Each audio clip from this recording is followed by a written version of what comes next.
ഞാൻ സിത്താര 2024 ജൂൺ സൈക്കിളിൽ JRF qualify ചെയ്തു.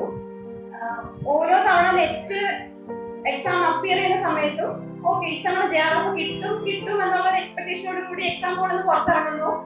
കട്ട് ഓഫ് വരുമ്പോൾ ഒരു മാർക്കിന് അല്ലെങ്കിൽ ലെസ് ദാൻ 1% JRF നഷ്ടമാകുമ്പോൾ ഉള്ള സങ്കടം എനിക്ക് നന്നായിട്ട് അറിയാം. കാരണം എൻ്റെ 6th അറ്റംപ്റ്റിലാണ് ഞാൻ നെറ്റ് വിത്ത് JRF ക്വാളിഫൈ ചെയ്തത്. ഓരോ തവണ ക്വാളിഫൈ ചെയ്തിട്ട് സത്യത്തില് എന്റെ വിജയം തന്നെയാണ്, ബട്ട് ഞാൻ ഉദ്ദേശിക്കുന്നതല്ല എനിക്ക് കിട്ടിക്കൊണ്ടിരിക്കുന്നത്. അങ്ങനെയുള്ള സിറ്റുവേഷനിൽ എനിക്ക് തന്ന മോട്ടിവേഷൻ ഇപ്പൊ ഫാമിലിയിൽ നിന്നാണെങ്കിലും അനീസാന്റെ ആണെങ്കിലും എയ്പ്പറിലുള്ള ഫ്രണ്ട്സ് ഉണ്ട് കേട്ടോ. 2 വർഷമായിട്ട് എയ്പ്പറിൽ തന്നെ ഉള്ളതുകൊണ്ട് ഒരുപാട് ബാച്ചിൽ എനിക്ക് ഫ്രണ്ട്സ് ഉണ്ട്. അപ്പൊ അവരുടെയൊക്കെ സപ്പോർട്ട് കൊണ്ടാണ് ഇപ്പൊ ഇങ്ങനെ ഒരു വേദിയിൽ വന്ന് നിൽക്കാനും നിങ്ങളെയൊക്കെ ഫേസ് ചെയ്ത് പ്രൗഡായിട്ട് പറയാനും സാധിക്കുന്നു. എന്തായാലും ഈ സാഹചര്യത്തിൽ ഇവിടെ നിൽക്കുമ്പോൾ ഒത്തിരി സന്തോഷമുണ്ട്. JRF ക്വാളിഫൈ ചെയ്യാൻ പറ്റിയതില്, പിന്നെ നല്ലൊരു മെന്ററിനെ കിട്ടിയതിന്, അനീസാറിന്റെ സ്റ്റുഡന്റ് ആവാൻ പറ്റിയതിലും ഒക്കെ സന്തോഷമുണ്ട്.